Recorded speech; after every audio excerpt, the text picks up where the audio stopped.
Welcome to the English Essence YouTube channel.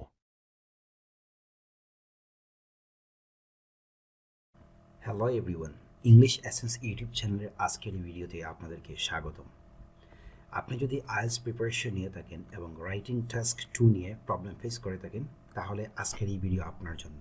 আজকের এই ভিডিওতে আমি একদম স্টেপ বাই স্টেপ শেষ পর্যন্ত দেখাবো যে কীভাবে একটা রাইটিং টাস্ক 2 লিখতে হয়, একটা এক্সাম্পল দিয়ে সম্পূর্ণভাবে বিস্তারিত আপনাদেরকে দেখাবো। তো কথা না বাড়িয়ে লেটস গেট স্টার্টেড। আমি আমার আজকের এই ভিডিও টাইটেল দিয়েছি how to write a perfect IELTS writing task 2 essay step by step guide. Step by step আমি আপনাদেরকে দেখাবো কীভাবে একটা রাইটিং টাস্ক 2 নেবেন।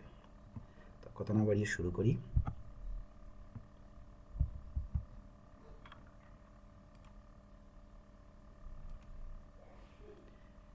প্রথমে আমি প্রথম স্টেপটা দিয়েছি আন্ডারস্ট্যান্ড দ্য কোয়েশ্চন, অর্থাৎ এখানে প্রথমে আপনাদেরকে কোয়েশ্চনটা বুঝতে হবে। এক্সামে যখন প্রশ্ন পাবেন তখন সম্পূর্ণ প্রশ্নটা ভালো করে পড়বেন। প্রশ্নর পড়ার সিস্টেমটা হলো, দেখেন আমি এখানে একটা এক্সাম্পল দিছি। সাম people believe that children should learn how to complete while others think that cooperation is more important. আপনার প্রশ্নে এতটুকু হলো আপনার স্টেটমেন্ট, ঠিক আছে? এতটুকু হলো স্টেটমেন্ট, আর এই বাকি অংশটুকু হচ্ছে মেন কোয়েশ্চন, যে discuss both views and give your opinion. Discuss both views and give your opinion, এটা হচ্ছে আপনার মেন কোয়েশ্চন। আপনি প্রশ্নটা হাতে পেয়ে আগে পড়ে নেবেন ভালো করে, স্টেটমেন্টটা আগে দেখবেন আর দেখবেন আপনাকে কী জানতে চেয়েছে। Both views, agree disagree, problem solution ও ডিরেক্ট কোয়েশ্চন করছে, কোন টাইপের কোয়েশ্চন, এটা আপনি এক নজরে মাথায় নিয়ে নেবেন। এটা গ্ল্যান্স, এটা আপনার কাজ। এবং আমি লিখেও দিয়েছি, দেখেন যে প্রথম এবং সবচেয়ে গুরুত্বপূর্ণ পদক্ষেপ হলো প্রশ্নটি সম্পূর্ণভাবে বোঝা। আইএলটিএস রাইটিং টাস্ক 2 এ প্রশ্নটি বিভিন্ন বিষয় হতে পারে, তবে মূল বিষয় হলো প্রশ্নটি আপনাকে কি করতে বলছে তা জানা। তো আমরা প্রথমে প্রশ্নটা ভালো করে পড়ে নিব এবং স্টেটমেন্টটা দেখব, স্টেটমেন্টে কী বলছে, আর 2 নম্বর হচ্ছে আমাকে কি জানতে চেয়েছে, কোন টাইপের কোয়েশ্চন এটা হলো আমার কাজ। যেহেতু আমাকে এখানে বলছে discuss both views and give your opinion, অর্থাৎ দুইটা ভিউজ দিছে এবং আমার অপিনিয়ন দেওয়ার কথা বলছে, মতামত দেওয়ার অনুমতি দিছে, তো আমি আমার ব্যক্তিগত মতামত দিতে পারবো। যেহেতু ডিসকাস বোথ ভিউজ এবং অপিনিয়ন চাইছে, সো আমি আবার জেনারেল স্টেটমেন্টটা পড়ব পরীক্ষার হলে, যে some people believe that children should learn how to compete. অর্থাৎ হাউ টু কম্পিট এটা হলো একটা ভিউজ, আর while others think that cooperation is more important, তাহলে কোঅপারেশন এটা হচ্ছে আরেকটা ভিউজ। অর্থাৎ আমি এক নজরে আমার আন্ডারলাইন করে নেব আমার দুইটা ভিউজ কি। একটা ভিউজ হচ্ছে children should learn how to compete, and while others think that cooperation is more important. Children should learn compete আর কোঅপারেশন ইজ মোর ইম্পর্টেন্ট, এই দুইটা আমি আন্ডারলাইন করে নেব। এই দুইটা হচ্ছে আমার ভিউজ। এই দুইটার আলোকে আমি আমার আনসারটা সাজাবো, তারপর এটার ভিত্তিতে আমি আমার অপিনিয়ন দিব।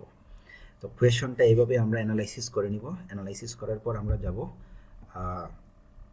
2 নম্বর স্টেপ দিছি যেটা আমি, সেটা হচ্ছে প্ল্যান ইউর এসে। অর্থাৎ লেখা শুরু করার আগে আপনাকে আপনার এসে পরিকল্পনা করতে হবে, আপনি কীভাবে এসেটা লিখবেন।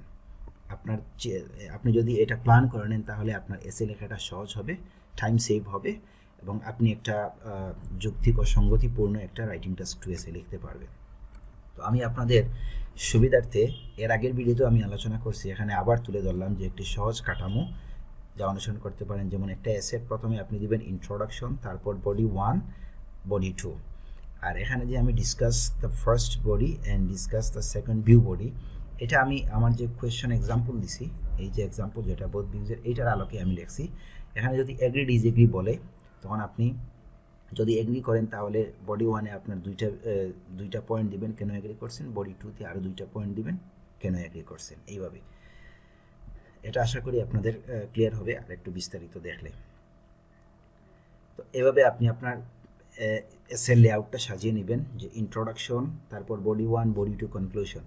বডি 1-এ আপনি কি লিখবেন, যেমন আমার যদি প্রদত্ত এক্সাম্পলটা আমি ডিসকাস করি, তাহলে এখানে আমি ভিউজ 1 দিব আর বডি 2-তে আমি ভিউজ 2 দিব। তারপর আপনি আপনার কনক্লুশন এবং অপিনিয়ন দিবেন।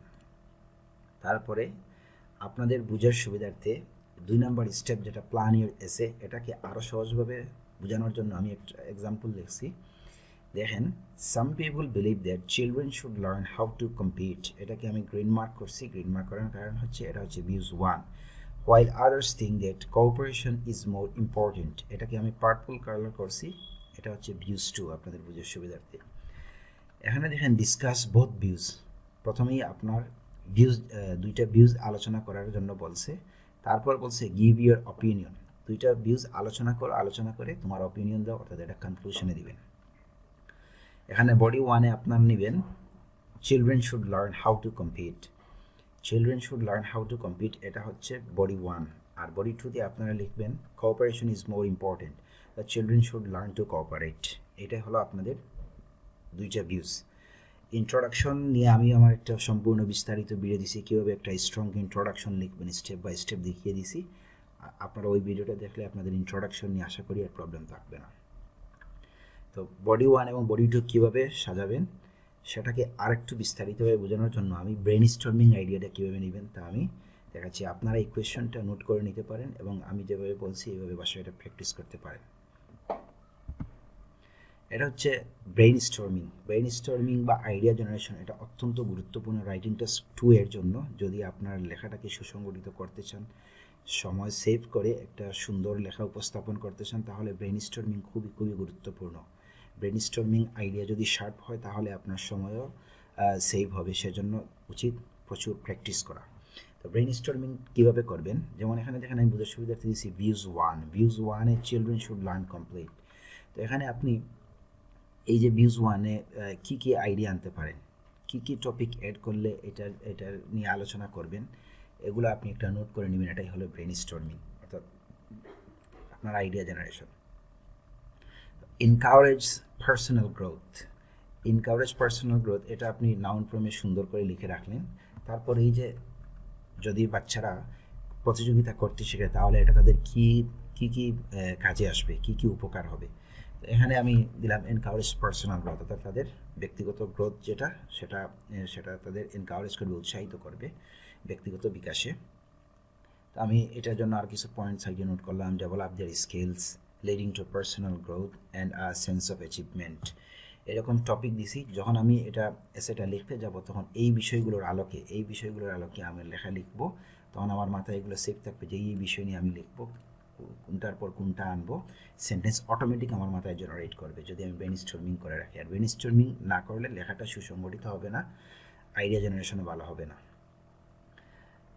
তারপর 2 নম্বর আরেকটা পয়েন্ট আমি নিতে পারি যে মোটিভেটস ইমপ্রুভমেন্ট, তাদের বিকাশে উৎসাহিত করে। যেমন তারা এখানে আমি আরেকটা সাইড নোট নিলাম যে value of working hard to outperform others, কঠোর পরিশ্রমের মাধ্যমে অন্যকে পরাজিত করা কিংবা এগুলোর ভ্যালু তারা বুঝতে পারবে যদি তারা প্রতিযোগিতা করে। তো এইরকম বিভিন্ন বিষয় আপনারা নোট করতে পারেন। যদি এই জিনিসটা অর্থাৎ এনকারেজ পার্সোনাল গ্রোথ এইভাবে যদি আপনাদের বোধগম্য না হয় কিংবা কঠিন মনে হয়, আপনারা জাস্ট এই যে পয়েন্ট যেগুলো আছে development their skills leading to personal growth এরকম অনেক সাইড নোট করে রাখবেন পরীক্ষার হলে। এর ফলে আপনাদের রাইটিং টেস্ট 2 লেখা অনেক ইজি হবে। তারপর ভিউজ 2 এর ক্ষেত্রে আমি দেখেন আবার ব্রেন স্টর্মিং করছি। Children should learn to cooperate, এখানে যদি বাচ্চারা শিখে যে সহযোগিতা করা, মিলেমিশে কাজ করা, তাহলে কি হবে, promotes team work and collaboration. যদি বাচ্চারা মিলেমিশে কাজ করা শিখে তাহলে এটা তাদের কি করবে, তাদের সংঘবদ্ধ হয়ে কিংবা দলগতভাবে কাজ করার মন মানসিকতা তৈরি করবে। কোঅপারেশন আমি এখানে সাইড নোট নিছি। Cooperation teaches children the importance of working with others, building strong relationships. যদি তারা মিলেমিশে কাজ করে তাহলে তাদের স্ট্রং একটা বন্ডিং তৈরি হবে, রিলেশনশিপ তৈরি হবে, মিলেমিশে কাজ করার গুরুত্ব বুঝবে, এইগুলাই আর কি। তারপর রেডিউসেস স্ট্রেস অ্যান্ড অ্যাংজাইটি, 10 মিলে করি কাজ হারে জিতি নাহিলাজ, একটা কথা আছে। তো যদি বাচ্চারা এটা শিখতে পারে তাদের আর্লি এজ থেকে যে মিলেমিশে কাজ করতে হবে কোঅপারেশনের মাধ্যমে, তাহলে তাদের স্ট্রেস কমবে, অ্যাংজাইটি কমবে, বিভিন্নজন দায়িত্ব ভাগ করে নেবে। এইরকম বিষয় একদম ন্যাচারাল আপনার যে আইডিয়া যেগুলো আছে এইগুলো নিয়ে আপনি ব্রেন স্টর্মিং করবেন। তো এই দুইটা জিনিস হলো ব্রেন স্টর্মিং আর এই যে কোয়েশ্চেনের আলোকে ভিউজ 1 ভিউজ 2 কী লিখবেন, এতটুকু ছিল আমার প্ল্যান ইউর এসে এর অন্তর্ভুক্ত। অর্থাৎ এসে যখন প্ল্যান করবেন তখন ইন্ট্রোডাকশনের কনক্লুশনে আপনি কি দিবেন আর বডি 1 বডি 2 তে কি পয়েন্ট আনবেন এগুলো এক নজরে আপনি নোট করে নেবেন। দরকার হয় আপনি প্রয়োজনে এটাতে 5 মিনিট সময় ব্যয় করতে পারেন। 5 থেকে 10 মিনিট সময় ব্যয় করেও 10 মিনিট না 5 থেকে 8 মিনিটের ভিতরে আপনি আপনার এসেটা প্ল্যান করে নেবেন যে ইন্ট্রোডাকশনে কীভাবে লিখবেন, কীভাবে থিসিস স্টেটমেন্ট দিবেন, বডি 1-এ কোন অংশ, বডি 2-তে কোন অংশ আলোচনা করবেন, কী টপিক আনবেন, কনক্লুশন এবং অপিনিয়নে আপনি কি মতামত তুলে ধরবেন, সব কিছু এক নজরে আপনি 5 থেকে 8 মিনিটের ভিতরে সাজিয়ে নেবেন। তারপর আপনার আসেন step 3, write the introduction. Introduction নিয়ে আমি বেশি কথা বলবো না, যেহেতু অলরেডি আমি আমার চ্যানেলে একটা ইন্ট্রোডাকশন নিয়ে স্ট্রং ইন্ট্রোডাকশন লিখতে হয় সে নিয়ে ভিডিও আপলোড করেছি, ওইটা দেখলে আপনাদের ক্লিয়ার হবে। তারপরে বলে নেই ইন্ট্রোডাকশন লেখার ক্ষেত্রে আপনি প্যারাফ্রেজ করবেন, প্রশ্নটাকে প্যারাফ্রেজ করে আপনার একটা অপিনিয়ন স্টেটমেন্ট বা জেনারেল স্টেটমেন্ট দিবেন। তারপর আপনার থিসিস স্টেটমেন্ট, অর্থাৎ যেটা প্রশ্নে চাইবে, এগ্রি ডিসএগ্রি হলে এটার থিসিস স্টেটমেন্ট একরকম, বোথ ভিউজের থিসিস স্টেটমেন্ট একরকম, প্রবলেম সলিউশনের এক রকম। তো এগুলো যত বেশি প্র্যাকটিস করবেন আপনাদের ক্লিয়ার হবে।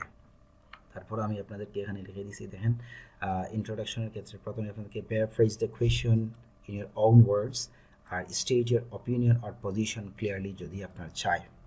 এগ্রি ডিসএগ্রির ক্ষেত্রে আপনার অপিনিয়ন চায়, সো আপনি এখানে বলতে পারেন যে I strongly agree with this state assertion, something like that.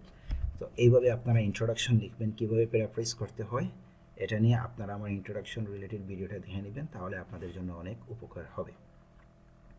তারপর স্টেপ নাম্বার 4 হচ্ছে write the body paragraphs. Already আমি এটা ডিসকাস করে ফেলছি, তারপরও আবার বলি যে বডি প্যারাগ্রাফ 1 এবং বডি প্যারাগ্রাফ 2-তে মিনিমাম 4টা থেকে 5টা সেন্টেন্স রাখবেন এবং বডি প্যারাগ্রাফে স্টার্টিং লাইন দিবেন, তারপর কোন রিজনগুলো আলোচনা করছেন এগুলো দিবেন। আর প্রত্যেকটা বডি প্যারাগ্রাফে, অর্থাৎ 2টা বডি গ্রাফ লিখবেন আপনি বডি প্যারাগ্রাফে।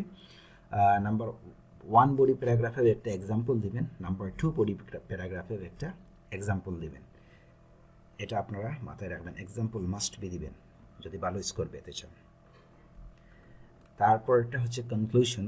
কনক্লুশনে গিয়ে একদম ফর্মাল একটা ওয়ার্ড, ইন কনক্লুশন, এখানে কমা দিবেন, কমা দিয়ে আপনার কনক্লুশন লেখাটা স্টার্ট করবেন। কনক্লুশনে চেষ্টা করবেন all the related sentence, not only but also, এগুলো দিয়ে লেখার জন্য। এগুলো আপনারা যত বেশি প্র্যাকটিস করবেন, যত বেশি স্যাম্পল আনসার পড়বেন, তত বেশি আপনাদের আইডিয়া ক্লিয়ার হবে কীভাবে একটা কনক্লুশন লিখতে হয়। তারপরও আমি আমার চ্যানেলে কনক্লুশন রিলেটেড একটা ভিডিও আপলোড করব। তো এই ছিল একটা রাইটিং টেস্ট 2 এর স্টেপ বাই স্টেপ। তো এক নজরে আবার দেখে নেই কী স্টেপ আমি আলোচনা করছি। একটা এসে লেখার 4টা স্টেপ। প্রথমে আপনাদেরকে একটা কোয়েশ্চন ভালো করে বুঝতে হবে। কোয়েশ্চনের 2টা পার্ট, একটা হচ্ছে স্টেটমেন্ট আর একটা হচ্ছে মেইন কোয়েশ্চন। তো আপনারা প্রথমে স্টেটমেন্টটা পড়বেন, তারপর কোয়েশ্চন দেখবেন যে কী আস্ক করেছে, both views, agree disagree, problem solution, direct question আর হোয়াট এভার যা আস্ক করবে সেটা আপনারা বুঝে নেবেন। বোঝার পর আবার সম্পূর্ণ কোয়েশ্চনটা পড়বেন। করার পর আপনাদের ব্রেন অটোমেটিক কাজ করবে যে এখানে বডি 1-এ আমি এই অংশ লিখবো, বডি 1-এ আমি বডি 1-এ এইটা আলোচনা করব, বডি 2-তে এইটা আলোচনা করব। তারপর আপনারা সাজিয়ে নেবেন যে কীভাবে আপনাদের এসেটা উপস্থাপন করবেন, লিখবেন। তো এটার জন্য আমি একটা লেআউট দিছি, introduction, body 1, body 2 and conclusion. তারপর স্টেপটা হচ্ছে আপনারা রাইট দ্য ইন্ট্রোডাকশন। কীভাবে ইন্ট্রোডাকশনটা লিখবেন, ইন্ট্রোডাকশনটা লেখারও প্যারাফ্রেজ করে তারপর আপনার সপক্ষে যুক্তি উপস্থাপন করবেন, কোন দিকে আপনার লেখাটা নেবেন, অর্থাৎ থিসিস স্টেটমেন্ট যেটা। তারপর আপনার বডি প্যারাগ্রাফ লিখবেন 4 নম্বর স্টেপ। আর 5 নম্বর স্টেপ যেটা হচ্ছে আপনার কনক্লুশন, এটা এখানে আমি লিখি নাই, যাই হোক।